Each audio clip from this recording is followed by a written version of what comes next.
Greetings, everybody, and welcome to Gaming Materialists, our monthly dive into the world of tabletop gaming. I'm your host, Djene Bajalan, and I'm joined today, as always, by my co-host. He is the pitbull of left podcasting. He's the bad dad of BreadTube. He is Doug Lane's platonic life partner. He is C. Derek Vaughn. Welcome, Vaughn. How are you doing this morning? Oh, your sound is off, Vaughn. I'm okay. Excellent. It's good to see you. It is an early morning. We are pre-recording for the Wednesday show, but it is actually Sunday, the day of rest. So we are really putting in that extra effort for you. And of course, everybody watching out there, this show is being carried both on the TIR channel and on the VarnVlog channel. So remember to like, subscribe, hit the bell. If you can become a patron of one or both of our shows. If you are so wealthy, you can do that. And of course, for all the TIR people out there, I just want to remind you, we have some pretty hot new merch, including the very popular Anglo-Pessimism t-shirt. So which I have ordered. Oh, you've ordered the Anglo-Pessimism t-shirt. Yeah, it's supposed to arrive in like a week. It was a shirt literally designed for you. It's the perfect Vine shirt. Well, without further ado, let's get on with today's show. And today we are going to be talking about Appendix N. And for those of you who don't know what Appendix N is, in very broad terms, it is the list of books that inspired Gary Gygax in Dungeons and Dragons. And we're going to be joined by two kind of experts on this list. We're joined by Hoi and Jeff of Appendix N Book Club to talk about the politicization of sword and sorcery, the Appendix N book list, the actual politics of that list, and the politics of dungeon crawl classics and other old school Renaissance or old school Renaissance adjacent games. And again, for those of you who are not familiar with the old school Renaissance, this is a term that is being used to refer to what we call retro gaming. That is, people playing modified versions or republished versions of early Dungeons and Dragons. So, 5e, the common edition played today by most people, was created in, I think, 2014. But there's a lot of people who are still interested in playing the types of games that, people were playing in the late 1970s and early 1980s. And generally, we refer to those games that, are being produced now as old school Renaissance. So let us bring our guests. Hello, Jeff. Howdy. And hello, Hoi. Welcome. Very happy to be here this morning. Hey, it's wonderful to have you. So, I'll start with the first question. What inspired you guys to do a book club on Appendix N, and sort of how did you get into reading this Appendix N literature? Well, Hoi and I ended up meeting together through the DCC NYC meetup group. Real quick, and just so that your viewers, listeners know, the reason why it's called the Appendix N is in 1979 in the Advanced Dungeons and Dragons Dungeon Master's Guide, there's a bunch of appendices in the back. And Appendix N is the appendix where Gary Gygax listed out the books that he says inspired D&D, and he encourages you to read to inspire your own gaming. But yes, so the reason why Hoi and I decided to do this is he and I both became big fans of Dungeon Crawl Classics, and I started a Dungeon Crawl Classics meetup group in New York. And as a part of that, I also started an Appendix N Book Club where we could get together and read in person. And Hoi was attending every single one of them. And at a certain point, Hoi was like, we should do something with this. This should be like a podcast or a book, or like we should be having like a weekly blog or something. And since I was already podcasting, I was one of the co-hosts of Spellburn, the podcast about Dungeon Crawl Classics. Hoi and I decided to start the podcast. Can you tell us a little bit what Dungeon Crawl Classics is? Because I don't think everybody watching or listening will be familiar with Dungeon Crawl Classics. Sure. So Dungeon Crawl Classics, some people would argue, is actually not an OSR game, because Dungeon Crawl Classics is not built on the old school D&D rule sets. It's actually a D20 3.5 OGL game. It's like built on that. Right. On those game mechanics. Stripped down to the bone and then rebuilt on top of that.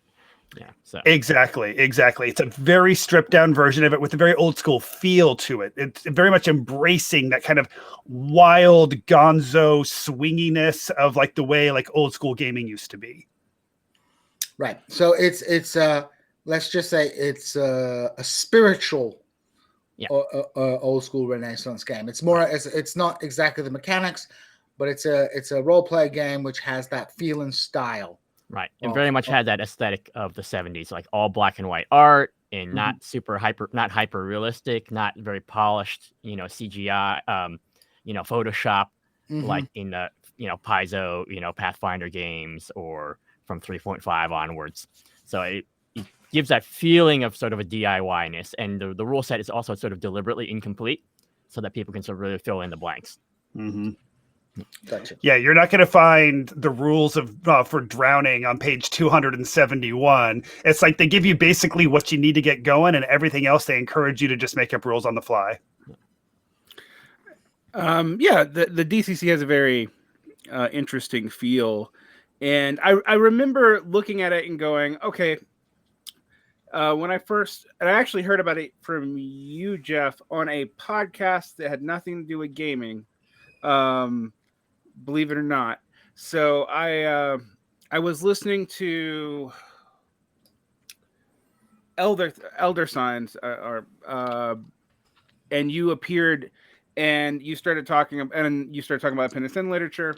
So I then went to your podcast and then heard you guys talk about DCC, and I went and got the book, and now I have like all the Lankmar boxes, and I'm waiting for the Die on Earth boxes, etc. Yes. So one of us. And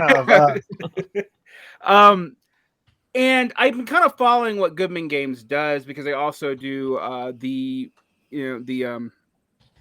D&D old school reincarnated line and stuff like that. And I'm also an OSR, and this was before I knew about DCC, an OSR player. So I was very interested in the politics around it, because I associated the Appendix N with good literature, but good literature had been picked up by a group of kind of reactionary gamers and sci-fiers to posit a kind of depoliticized sci-fi world that I don't think those books are. They're all over the map politically, but I don't think one thing you can't say is that they don't have political values or whatever. And recently I saw that DCC was updating their pronoun usage in their 9th free printing of the main manual.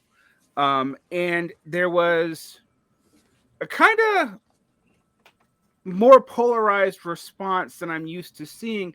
Like I did see, like you saw this on Amazon. If you go and read Amazon reviews of like certain Wizards of the Coast products for D&D, you will see some of that. And it has a kind of big following, but it gets drowned out pretty quickly, and just like the sheer mass of the people following it who don't care about the politics at all. And I was wondering, like, why was the response more polarized for the Goodman Game? Because Goodman Games didn't seem like a particularly reactionary company, honestly. Even back before it was making explicit choices like that, it had inclusive. It had people of color in the artwork. It was like the 70s, but without all the exclusion. So, what did you make of that? I mean, there's a lot that we have to respond to here, because you also started off with talking about the Appendix N being co-opted by the right as well. And so I feel like these are two different topics, but and I would love to explore both of them if we can. But starting up with where you left off with the DCC pronoun usage, Goodman Games is not a terribly progressive gaming company by instinct. If you look at the first printing of the DCC RPG core book, there really aren't hardly any, if any, people of color represented in the artwork there. That stuff that came later with the modules, excuse me, but that's the thing is, although Goodman Games themselves isn't terribly progressive, the people who are really involved in the the furthering of the creation of the game, the writers, the artists, they do tend to be. And because of their influence, DCC's become much more progressive. We see a lot more representations of people of color in the artwork and things like that. Not as progressive as like companies like Paizo or Wizards of the Coast, but definitely moving in that direction. But I don't think it's Goodman Games' instinct to do that. Not that they are actively trying not to do those things. I just don't think that's really that's not really in the area of things that they're like thinking about. So it requires other people to bring it to their attention that you might want to reconsider this.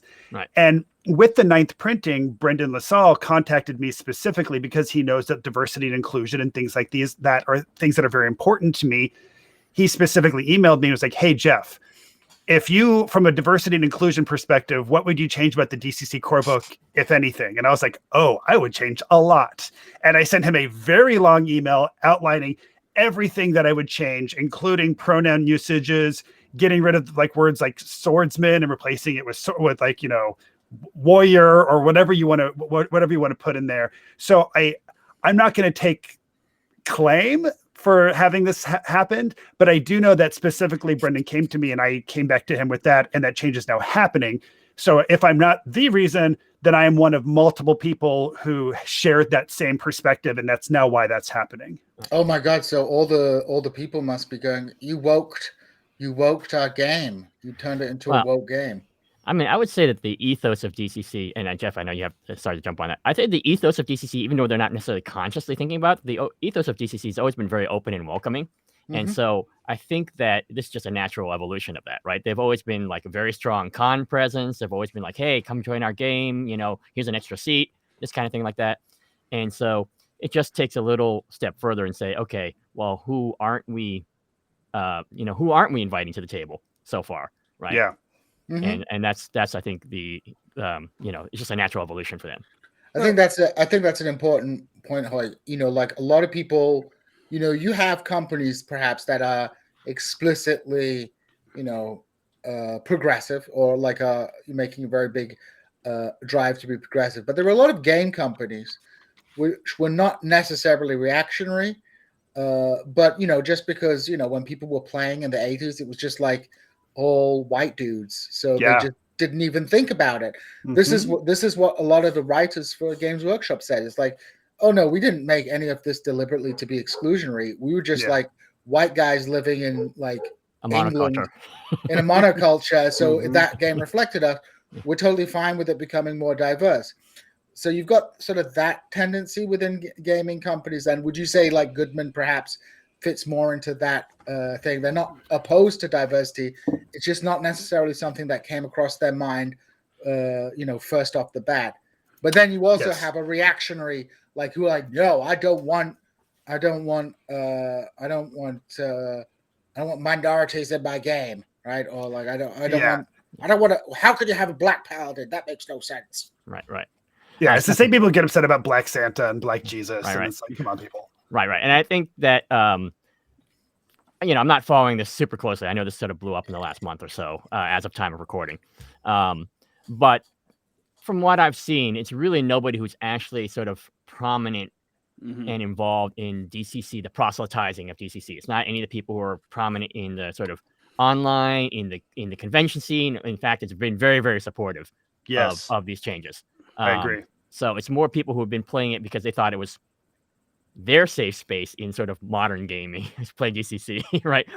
It's a funny thing to say, but it's their safe space to be like, hey, this is how it was in my basement in the 80s, right? And I don't want any change.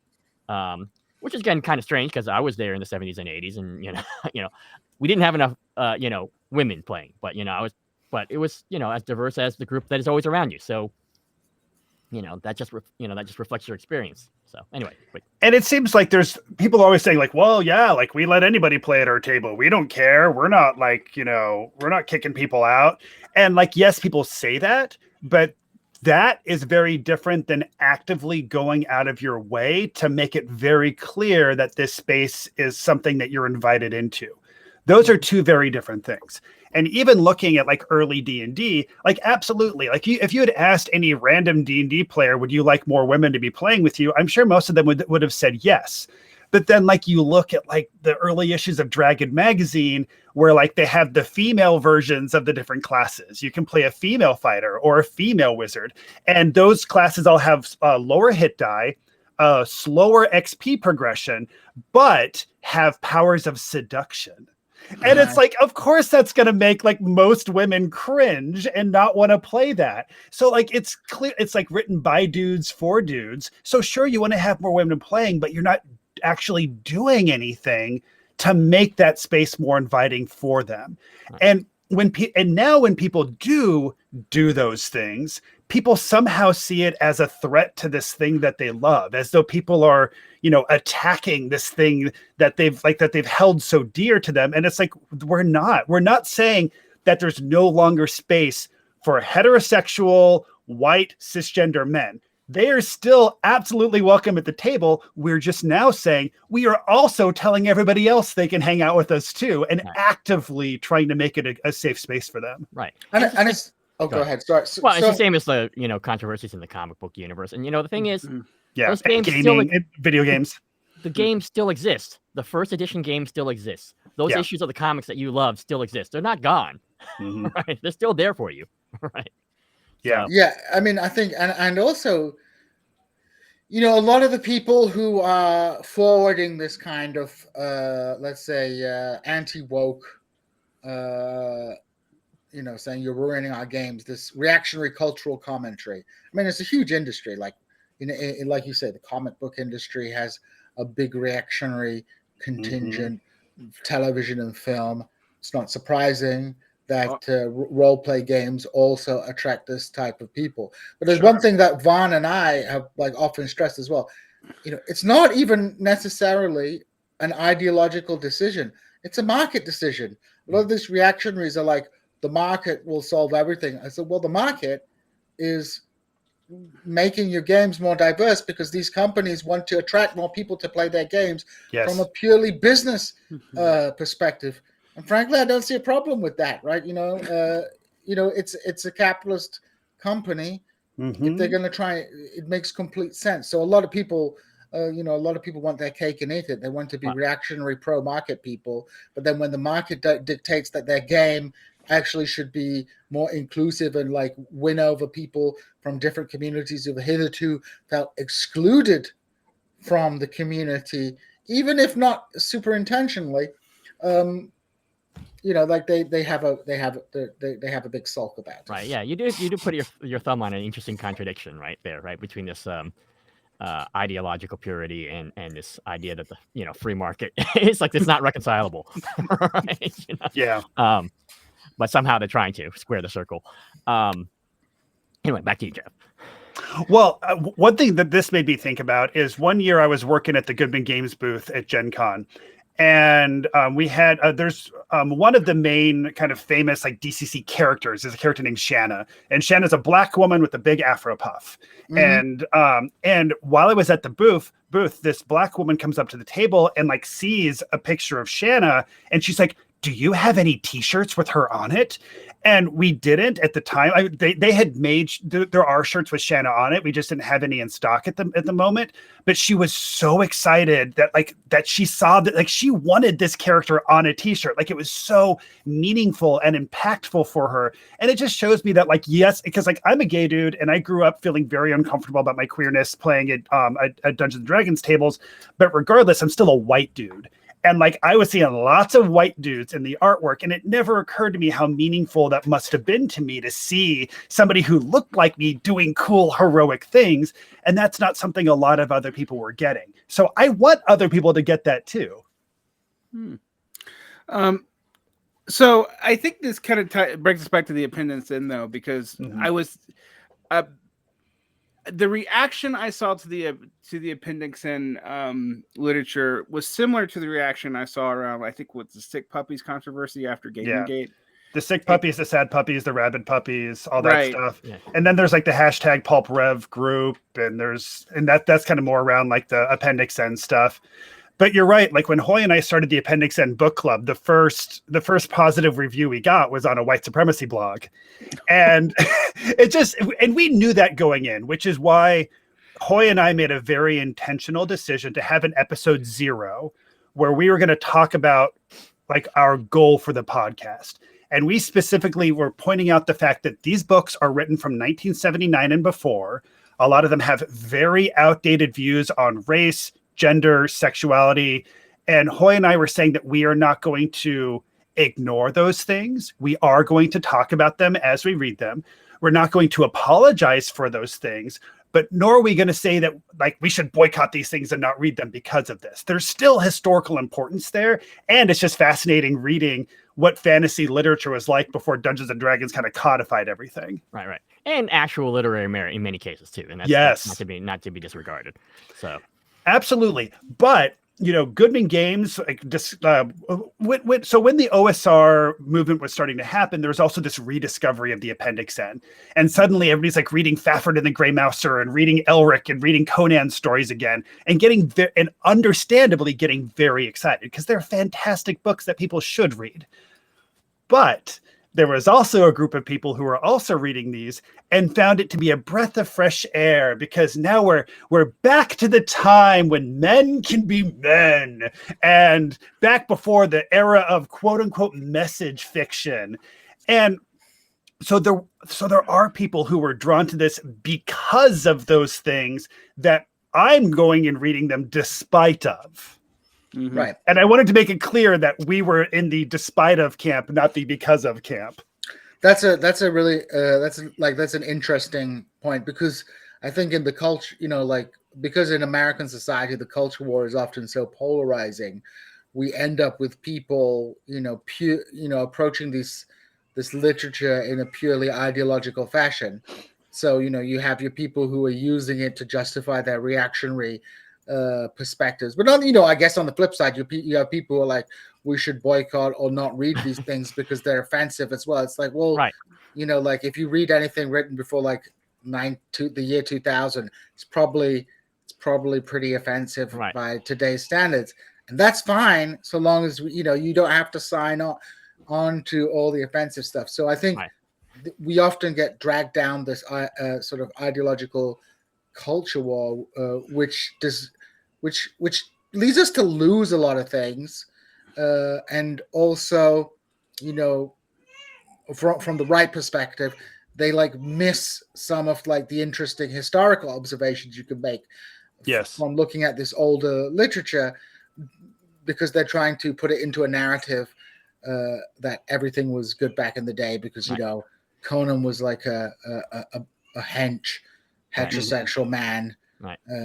Well, I would even say that it's not even a right perspective issue. I think it's maybe also sometimes generational. We have a very, God bless them, this, very active, both online and out in the streets, younger population right now.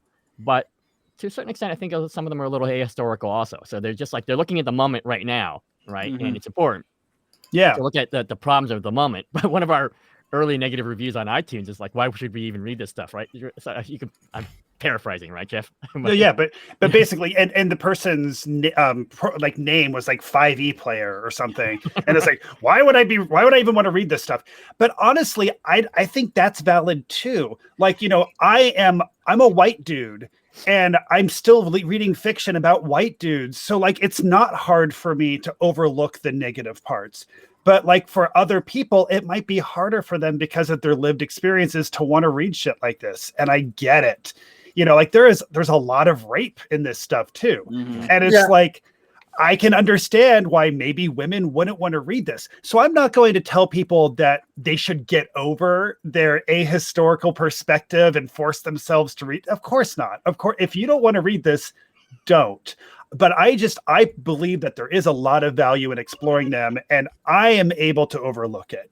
But it's like the whole thing about the art of the artist thing. Mm-hmm. Yeah, death of the artist and others. Yeah, it's like my favorite movie is Rosemary's Baby, but Roman Polanski is a child rapist. But like everybody has to make a decision for themselves where that line is for them. Sure. And I mean, the point I wanted to make, and I totally agree with Jeff. No one should have to read this stuff, especially if it's incredibly painful for them to read. It's like, oh, I've seen this already, right? Yeah. But I think a very fascinating discovery that we've made in this process is that, and it should probably have been obvious to us, but is that the circumstances of production of any media are always inform the actual media, the actual creative aspect of the media, right? Yes. And so a lot of the stuff was pulp fiction. So it's being say that it was written, they're being paid by the word. They have very short turnarounds. How long the actual fiction was is actually very important because the actual glue and the binding in paperbacks up till 1970 was a lot crappier than the glue that they use now. And so that sort of dictated how long books are. So it's really, to me, very interesting that also informed how the stories are actually being told, right?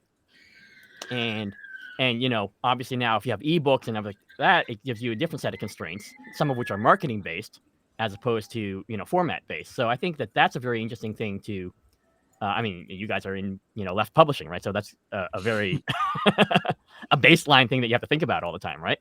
Yeah. Yeah, I mean, honestly, actually, we do make decisions on books, or we did, based off of how long it was, and we preferred shorter books because we could keep the price down for selling, because of the inflation of paper. Whereas ebooks have no real size limit, and they could be a pretty standard price. It's actually that's an interesting pressure in gaming in general, but because that affects things now. I mean, because basically all the companies are trying to keep their books about $50, and if you adjust for inflation, they're actually making less money per book than they were 10, 15 years ago. But there seems to be a natural cap on, like, okay, we can't go more than $60 per book unless it's huge. And I do think that really affects what people do in ways that they don't see. I also think what's interesting, I've listened to enough of your show. I've probably listened to 60 episodes or something as I'm like doing other work. I come out of this, my other interest is weird fiction, which has an equally problematic and overlapping heritage. Would you have some super progressive people and like basically almost Nazis in the background of that fiction? But you guys find a lot of the contradictions of the politics really interesting, because if you read these things closely, I think about the episode you did on Lee Carter, for example. That there are both colonialist and anti-colonialist tensions in that book that even the author doesn't seem to have fully parsed out. Are the various like hyper chauvinist parts of Conan, but then there's other parts of Conan that really aren't. And so how have you found exploring the literature and realizing that the politics may just be more complicated than even the authors intended? From my standpoint, I mean, I'm glad it's there, right? I mean, even like we could talk about Conan specifically, or Robert E. Howard. I mean, no question, this guy grew up in Texas. There are people in living memory who had fought the Native Americans, who might have been fought for the Confederacy, or even been slaveholders. That they would have been very old, but he might have met some of those people. And certainly there's some very offensive racial terms, some of his literature, but then other stories are really very much about like the actual consequences of a slave society. Pigeons from Hell, which is his most famous horror story, really is about the horrors of slavery rebounding 30, 40, 50 years later on. It's not told from the perspective of a black person, but it's still talking about those realities. And there's another story about where the villain, I can't remember, I think it's Black Canaan, where the villain is black, but he's totally justified in what he's doing because, again, he's reacting to generations of slavery. So there's right there with Robert E. Howard, and he was young at the time when he committed suicide. Had he lived, he would have lived well into the civil rights era, and it would be interesting to see what would happen there. I'm not saying that he would have become progressive, but he would have been interesting to see how he might have been informed. That it might have informed his fiction. And then it's also interesting because we're reading Andrea Norton as well. And for those who don't know, Andrea Norton is a woman. And she specifically, first she started writing under the name Andrew North and then became Andrea Norton. But either way, she's writing under a man's name. And there is this series that she wrote called the Witch World series, the Escarp stories. And the first book is just called Witch World. And it starts off with our male protagonist. And so, like, here's a book written with somebody with a male name, and the protagonist is a man. So it feels very safe for the presumed reader of this stuff to be reading this. But then, as you're kind of once this protagonist leaves this modern era noir world and goes through a portal to this like fantasy world, he ends up like encountering these like groups of like these like really powerful witch women who like have like this whole society. And then there is another female character who ends up like, who's like a princess, basically, who like, she's basically like the damsel in distress, but instead of letting a man save her, she ends up taking on a male's identity and a male's name and dressing up like a knight and like saving herself essentially, which is pretty radical stuff for the 1960s. And also really interesting that we've got a woman who's taking on a man's name. And then in this story, we have a woman who's taking on a man's name to like carve a place for herself, which is exactly what she's doing. And it's that kind of nuance that like, I really doubt people were picking up on that in the 1960s. Maybe they were. I might not be giving the readers of the 1960s enough credit, but I think it's in 2021, it's much easier for us to like explore the really interesting nuances of what's kind of happening underneath the surface of that. One thing I will say about the Appendix N is that even by the standards at the time, there weren't a lot of female authors on it, because one of the things I've discovered going back into not so much pulps but popular genre fiction is that you often can't tell by names, but there were a lot more women writing it than people thought, and there were a lot more women reading it probably than we can account for. So yes, I know some of that has been fixed later on. I also know that like Gygax particularly had some kind of professional relationship with Andrea Norton, even because she wrote, I think, she wrote modules or stories. The very first novel, D&D novel, Quag King. Okay, yeah. And it's in Gary's home setting, Greyhawk. Yeah. And the first chunk of it was published in Dragon magazine. But yeah, there are 3 women on the Appendix N list. There's Andrea Norton, there's Lee Brackett, and there's Margaret St. Clair. I had Marilyn in my head, and I knew that was wrong. So that is 10%, because there's actually 30 authors cited on the list. And this probably people who might have been oversights, as you say in there, and also it reflects his personal tastes. So it's a very idiosyncratic list. There's some exclusions on there that other people might point to and say, hey, why is that person left off the list? Yeah, where's Clark Ashton Smith? Where's Ursula K. Le Guin? But then also ask yourself why is Stanley G. Weinbaum there? Yeah. There's great questions in both directions, and honestly, I think people put a lot of thought into the whys, and I don't know that Gary put anywhere near as much thought or effort into this as we are trying to project onto that. Right. I mean, he probably just looked on his bookshelf and was like, this is what I've been reading. Right. Yeah.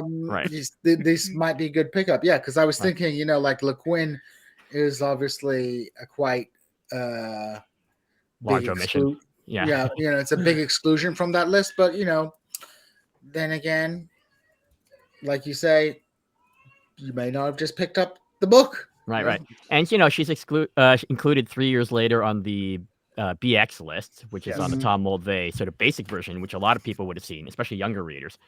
And that's is that what you're about to say, Hoi? Oh, yeah. It's a much more inclusive list, and it includes a lot of nonfiction, YA stuff like that. And I think it was put together with the help of a librarian. I can't remember her name. Yes. But that also shows us the importance of having diverse voices also writing in these things, because now that we have a woman putting this list together, we now have more women on the list. So that's also why, and I'm not saying that men shouldn't be allowed to write these things for those who are like getting all upset about this, although I'm mentioning your listeners are not those people, but still, it's like, this is not saying that men can't do it. It's just saying we need to have more people also writing this stuff. Right.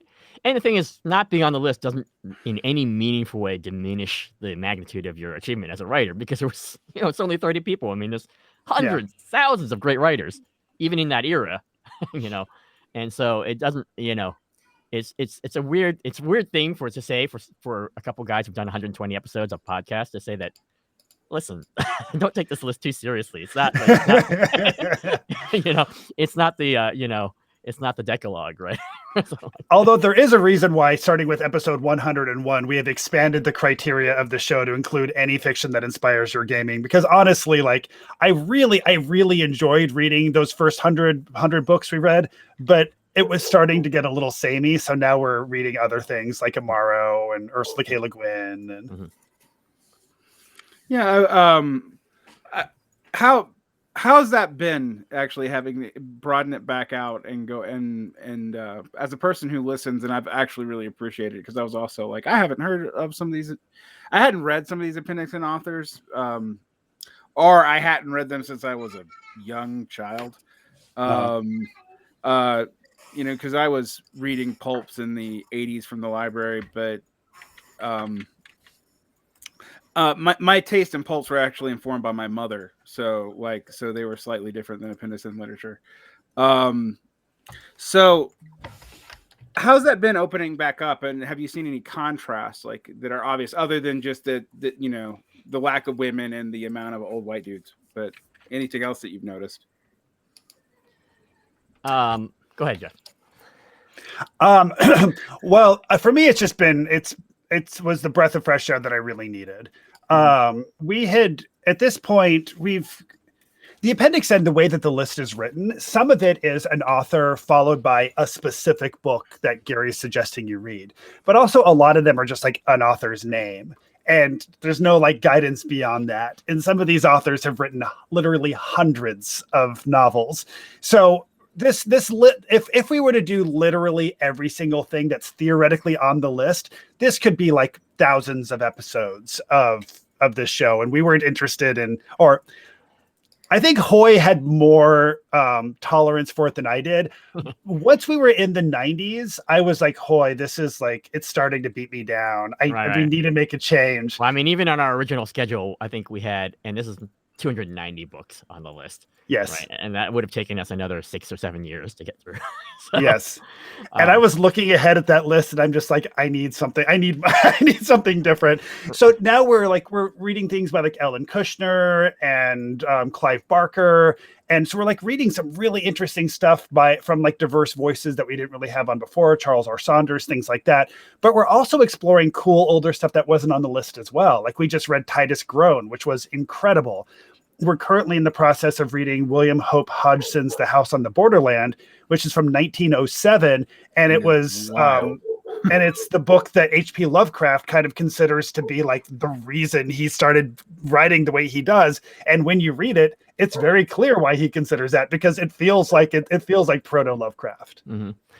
And I think, I mean, I can't speak for all of our listeners because obviously we haven't talked to all of them, but the ones who are at least who are our patrons, because we opened this up. It's not just like all, just random new books. We said, okay, well, here's a list of 4 books every week that we think might be interesting to you. Pick one, and we throw that out to our readers.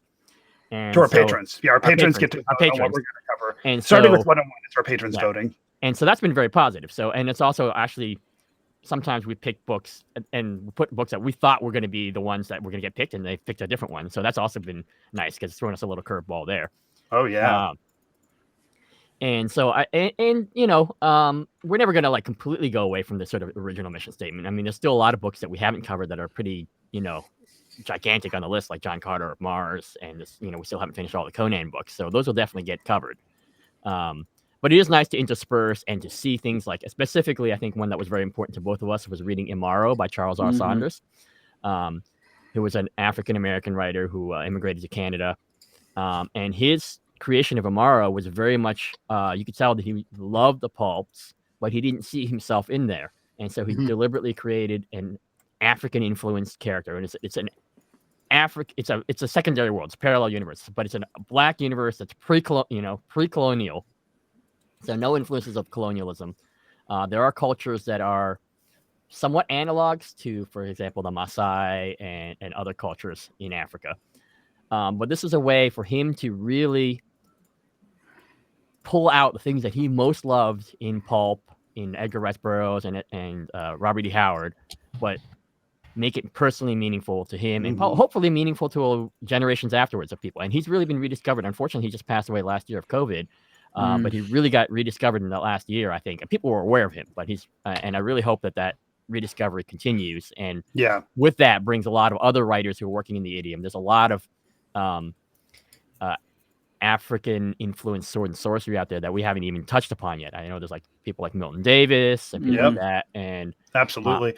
And those are more contemporary people. Charles R. Saunders, these Amaro books we're talking about were written in the 1970s. So like this is also in the Appendix N era. It's not even post Appendix N era. It was available on the bookshelf next to any of these other stories. Right.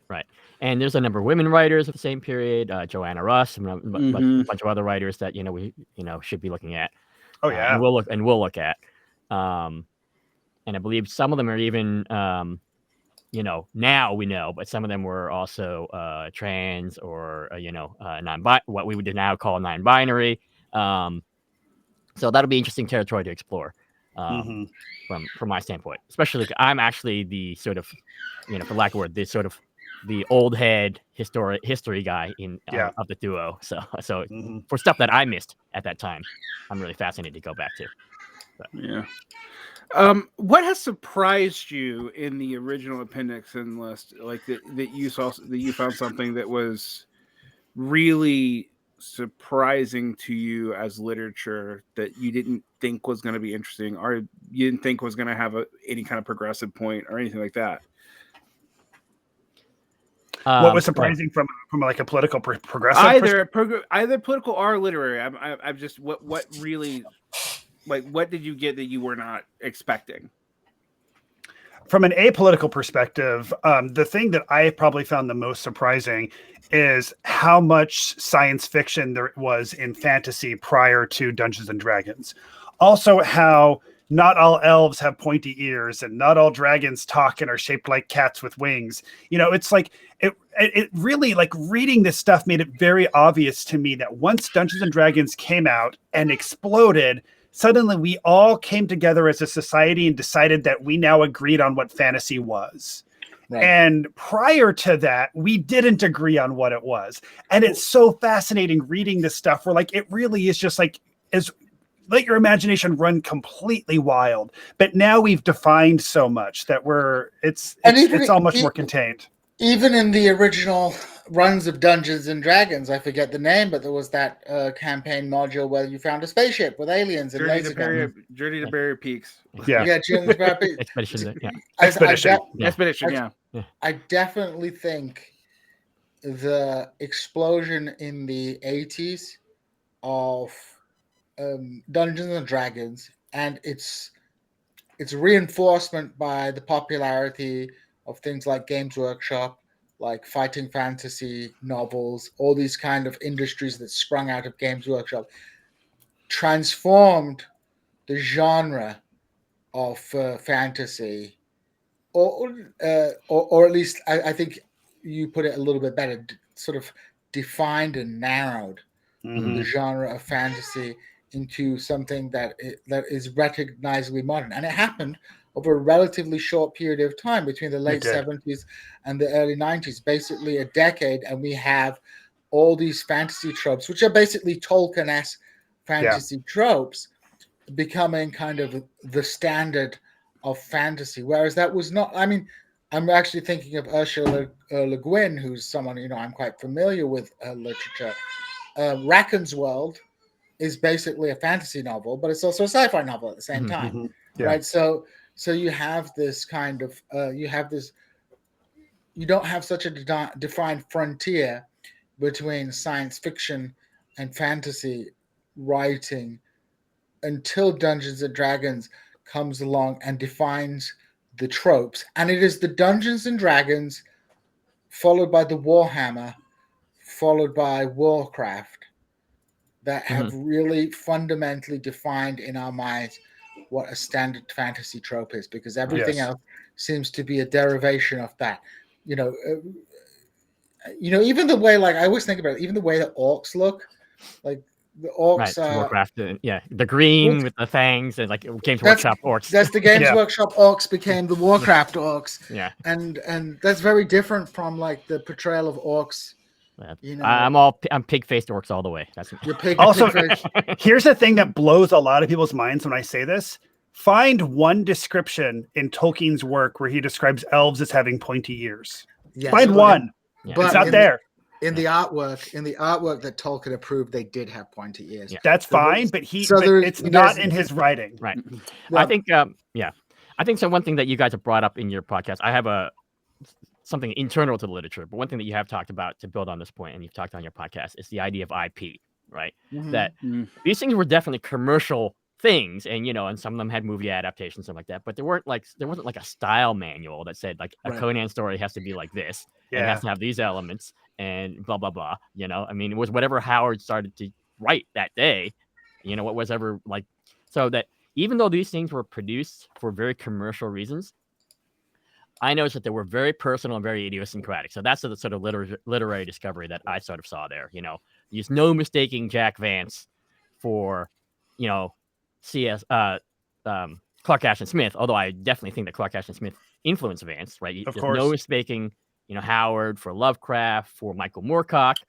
The other thing I noticed was that because these were written over a period of time, and there was a genuine fandom even then, they're actually acting in conversation with each other. Michael Moorcock is very, very much in conversation with Robert E. Howard, right? Mhm. That's he's deliberately talking about sort of the antithesis, right? But they're still in the sword and sorcery genre. It's not like he's not writing literary fiction all of a sudden. He's writing in the same genre, but the character is literally the antithesis of Conan, right? Yeah. Skinny, drug addicted, effete, over civilized, right? Right. Mhm. The other thing I noticed was that there was a certain amount of psychological acuity that I wasn't expecting in a lot of his literature. There's a lot of instances of what I would call, to the modern reader, PTSD in a lot of the protagonists. Certainly the protagonist in the beginning of Witchworld, he's a veteran of pretty clearly of World War II. He's on the run. He's become like sort of a borderline criminal. Mhm. Other characters like that, I think, spring up, and it's pretty clear that they have something resembling PTSD or other traumas and stuff like that. Now, I'm not a great fan of reading sort of therapeutic literature. That's, for me, it's more escapist, but I can see the value of it, and so that these characters are not just like some archetype. They are real characters in a lot of cases. Not every case, but a lot of cases. Absolutely. And another thing that I was thinking of when we were talking about the science fiction and fantasy, but also when Varn was asking us about like if there were kind of any political surprises.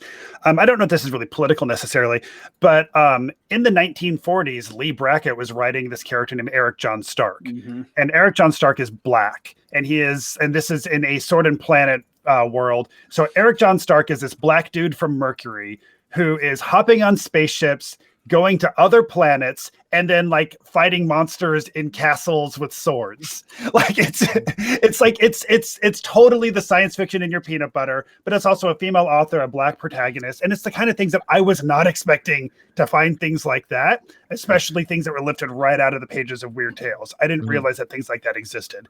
Right. Now, granted, whenever Weird Tales had any artistic depictions of Eric John Stark, he's suddenly blonde hair and blue eyed. Right. So there's still there were still, very obvious issues there, but the fact that they still even allowed for her to write a black protagonist in the 1940s is pretty incredible. Mm-hmm. Kind of one thing I want to sort of ask then about this is one of the things that I think I'm getting from your reading of this sort of earlier, pre-1980s fantasy genre is that it seems like very free and in many ways like kind of more creative and less beholden to the kind of conventions that dominate fantasy writing today. Would you say in some ways, and obviously this is not in every way, but in some ways fantasy writing today when compared in the past is a little bit more on the tracks or is a little bit more pressed down under the weight of convention to a certain degree? I think that's starting to change. I think in the past 10 years, we've been seeing a move away from that. But I really do think that from like 1980 to about 2010, we've been really stuck in that. Post 2010, I think we are still very mired in that, but I think we're starting to realize that there's other things to explore. I think from perspectives involving diversity, there's a lot more freedom. But I do think that, like, yes, when it comes to like what we will allow, what we will um, I'm losing the word that I'm looking for here, but for what we will permit to be considered fantasy, I think that got very narrow and it's starting to broaden again. Right. But what do you think, Hoi? I think you're right, but I think there's a couple things there, and some of it is as always, it's commercial. Prior to 1980, or certainly prior to 1960 or so, you had this whole market of the pulps, so people could sort of, and it was kind of low risk for the commissioning editors, right? Because they're paying like some trivial amount per word, and so they could see what kind of would fly. And this is almost like outsider art, termite art, a lot of this sword and sorcery stuff, right? And then by the time, with the around 1980 or so, we have the sort of the paperback implosion, and the mid list disappears. So everything has to be like a big deal when it's published, right? And so now the risk tolerance on the part of publishers really goes down. And so they're only going to go with what knows to have been so. I mean, that's kind of like a general problem, I would say, in capitalist art production, right? Yeah. You occasionally have like an explosion of creativity. They hit on what is successful, and then the idea of taking risks becomes something distasteful to those funding it. I mean, you see it in the movie industry. Like, I'm like I used to love those Marvel movies, but I'm like I just can't. I can't stomach another Marvel movie because they're just flogging us Marvel movie after Marvel movie after Marvel movie because they worked out that like that's the fucking type of film that sells, right? And they're very uncinematic for. I mean, I love the characters and again the IP, but they're very uncinematic. I can't think of a Marvel movie that like jumps out my mind for its look, for its visual language, its visual storytelling. Yeah, I think though Jeff's point is good though. I mean, the audience is broader, so it's demanding more diversity in the actual literature that they're seeing. Also, I think the barriers to entry, as you guys were talking about. So now there's a certain amount of.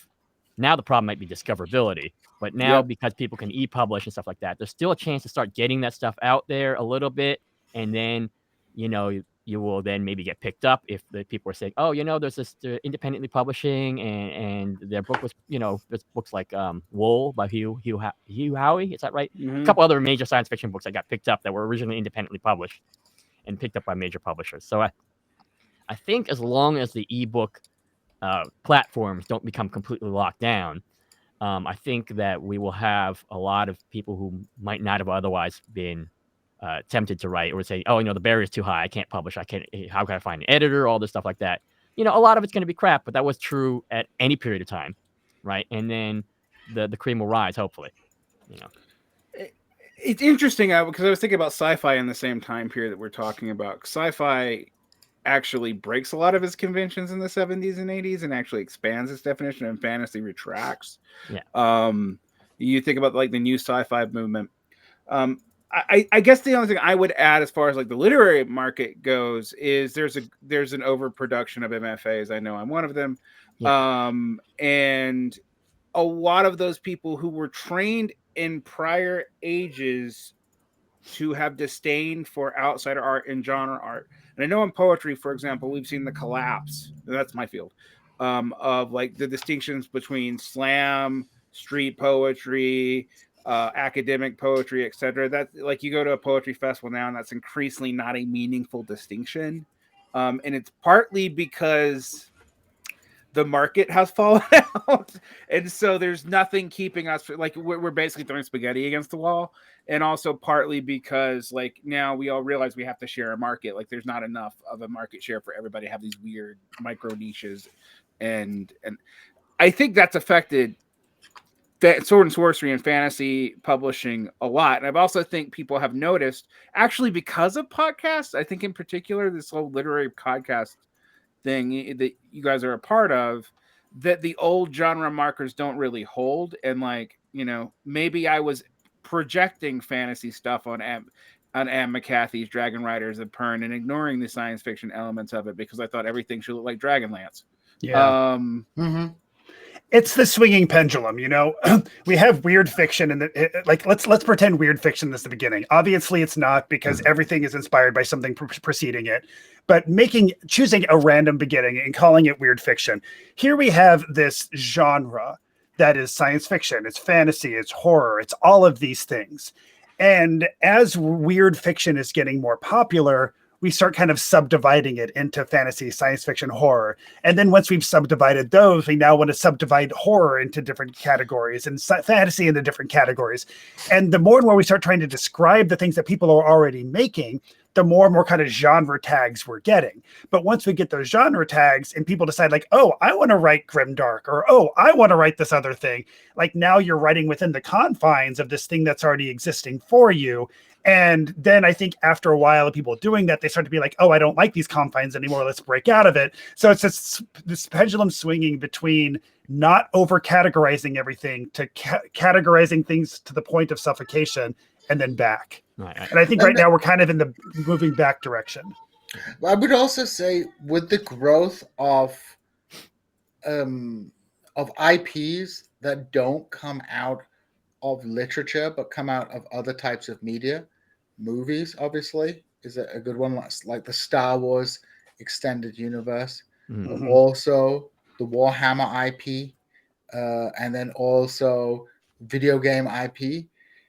That has a kind of peculiar effect on the genre as well, because there's so much financial incentive to produce for those companies that are creating literature to support their products. Yes. Black Library for Games Workshop, that is a huge industry that sucks up a lot of talent, because again, you know, you could risk writing your sci-fi novel that nobody would read because it's like nobody knows the IP, or you are like, I'm a good literary talent, I'm going to sell my skills to Games Workshop and write Warhammer 40,000 literature, or I'm going to go write a League of Legends novel, or you know, a Warcraft novel. So you know, I'm glad to hear, you know, that, you know, the pendulum is swinging away from the kind of very sort of static and conservative notion of what fantasy is that prevailed for the 3 decades between the 1980 and 2010. I just worry that a lot of talent will start to get sucked up by these big IP projects, because it will just, you know, it's hard to make a living as a writer, and good writers will gravitate towards those projects which can perhaps offer them more security. I mean, yeah, there's no doubt about that. And then the other thing that might be affecting that is the sort of the algorithms and SEO. You see a lot of independently novels on Amazon lists, and the titles are just like, the tags are just ridiculous. You can see it's just optimized for SEO, right? Yeah. Like, for discoverability. Well, so we just there are had a lot Ellen. Oh, sorry. Yeah, I mean, so there's a lot of distorting effects, like you're talking about, that are clearly market driven and are not purely artistic, unfortunately. Well, we just had Ellen Kushner on the show too, and she started out by writing choose your own adventure books, and she was talking about how, like, yeah, like that paid the bills. So maybe for some of these authors, this is going to be where they're starting to pay their bills, to actually get their literary career going. But then they might be stepping out of these IPs and making their own stuff that's also interesting. Yeah, I guess since we're a gaming show, I'm going to turn it. Our last question is going to turn it back to gaming, but I wanted to parallel this with the OSR, because I've noticed recently that the content in the OSR is also diversifying a lot. Like I go on Exalted Funeral and look at what's up there, and I'm like, oh, like there's a lot more interesting. Like it's not just D&D clones anymore. Yeah.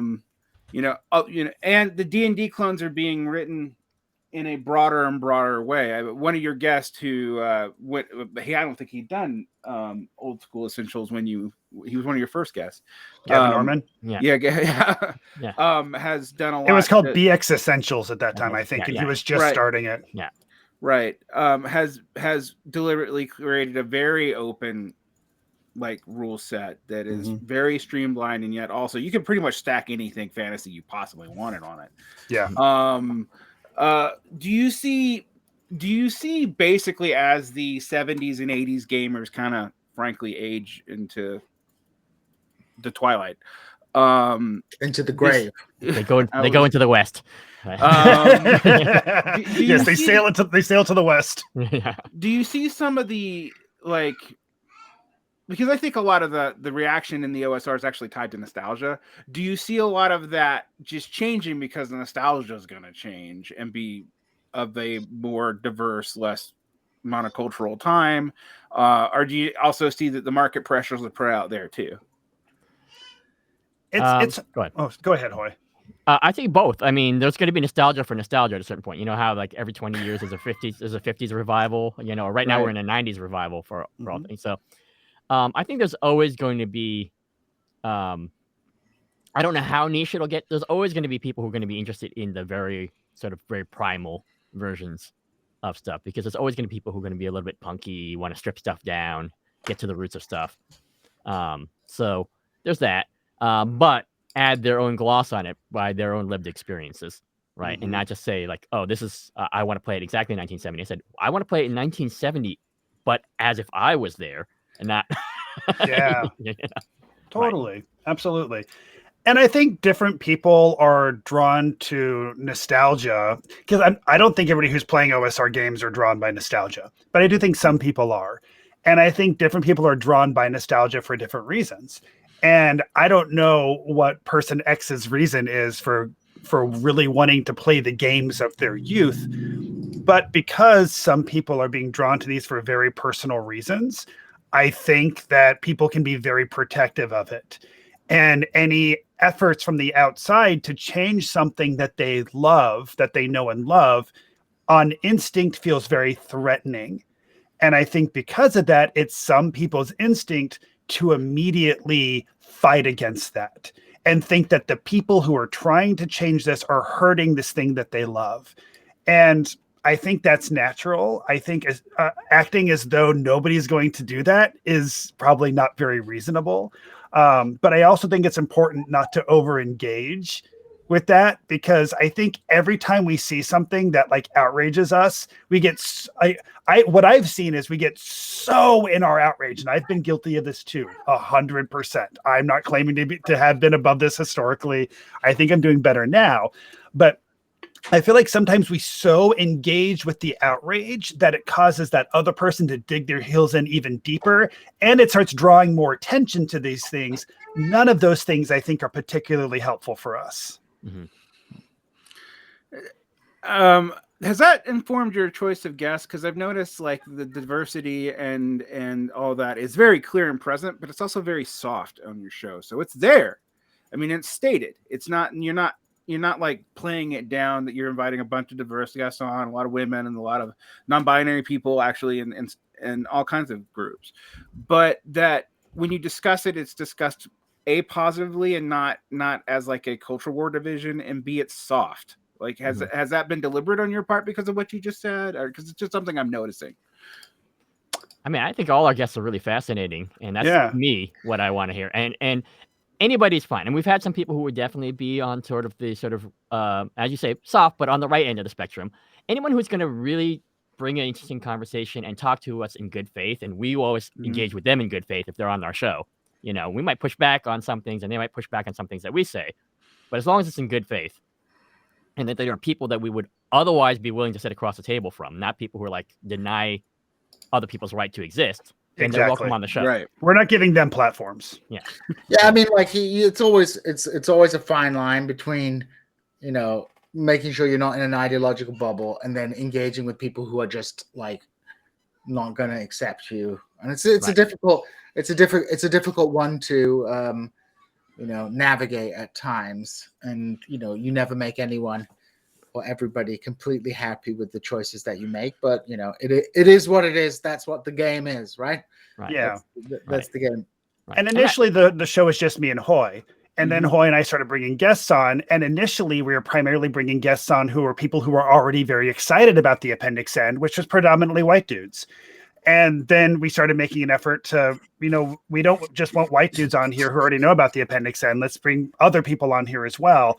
Right. So we have been making an effort to have a broad range of voices on the show.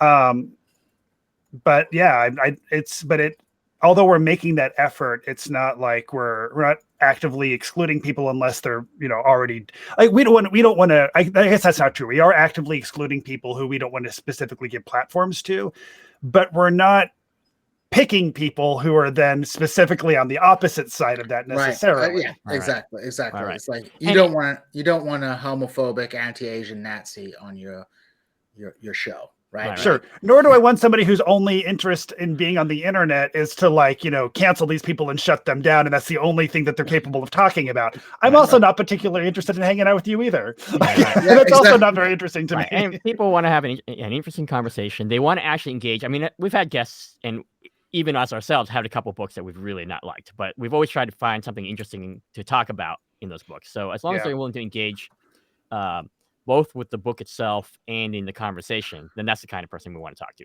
And again, there's definitely some people who are definitely very, very different worldviews. But again, we're meeting at a certain point, which is the book, right? Yeah. And then we'll talk about that. So we've been talking a little bit about your podcast, but I want you to plug it. I am a patron of your podcast, so that's how I know you guys.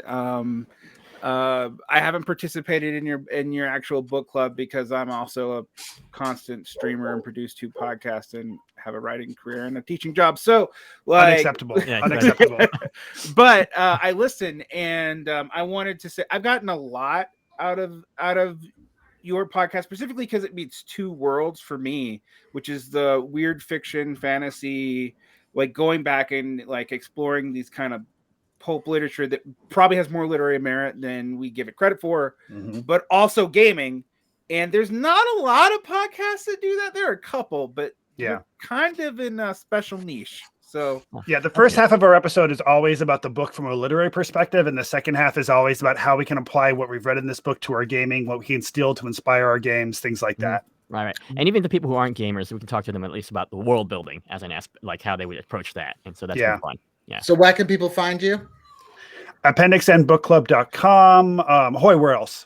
Okay, we're on Twitter at @appendix_n, and you can always drop us a note at appendixnbookclub@gmail.com. So we'd like to hear from people. So yeah, and if you want to check out our Patreon, it's patreon.com/appendixnbookclub. Our patrons are able to hang out with us before we record the shows with our special guests, and we also record those patron book clubs and release those to our patrons. And for each episode, as Hoi had mentioned earlier, we put out a choice of 4 different books that our patrons then vote on to choose which books we're covering with each episode. That started with 101. Okay. Well, go ahead. Thank you. I was going to say you also have cool merch. So if you would, I ordered one of your shirts. It hasn't come in yet. Yeah, I noticed you're wearing it. Yeah. So and special thanks to Rick Byrne for designing that stuff. Yes. That's a cool beholder you have there. He's doing a read. Well, guys, Jeff, Hoi, thank you so much for coming on our show. It was wonderful talking Thank to you for having us on. Really great to talk about the literary side of things. I hope you enjoyed yourself, and I hope you will come back on again in the future. Oh, there's so much more to talk about. Yes, about more books. And maybe we can all read a book beforehand and do a crossover episode. Special, that would be great. Yeah. That'd be very cool. I would love that. Yeah. Well, anything to plug before we leave, Varn? Since you're talking to yourself from the past, because this will be in the future. I don't know if it'll be released yet, but by the time that you hear this, there will be a recording regular on my Patreon with Sean KB of Antifada podcast, where we talk about this time we're talking about the current political situation and the development of strike waves around the world. Very different than what we're talking about right now. That's pretty much it. There are some other specialists coming on, but the show that I am immediately doing would have already been released by the time this comes out, so I'm not going to plug it. Well, awesome. Well, there'll be stuff on TIR tomorrow and yesterday. It's all pre-recorded because we're taking a break for the holiday. But we wish you a Merry Christmas from Gaming Materialists, or a Hanukkah or a Kwanzaa or whichever holiday you choose to celebrate, even if you're just doing the traditional Druidic Yule log worshipping. There you go. So have an excellent holiday season. Happy Shabi Yalda in Iran, of course, which is the solstice. And we are out.